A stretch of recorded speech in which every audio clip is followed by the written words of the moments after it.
Sometimes being on the not so good street was not by choice, not by design. It was by just maybe circumstance. How many of you have ever heard of this book?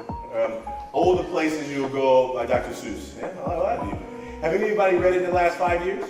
Oh, come on. Okay, great. So you probably know what I'm about to do. Okay. So if you haven't read it as an adult, I highly encourage you to do that because I hadn't read it as an adult until the other day. I found it in a store. It says, "Congratulations, today is your day.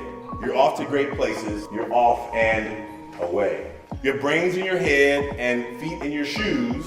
You can steer yourself any direction you choose. You're on your own and you know what you know, and you're the guy who will decide where to go. You look up and down streets, look them over with care. And some you'll say, I don't choose to go there. With your head full of brains and your shoes full of feet, you're too smart to go down any not so good street."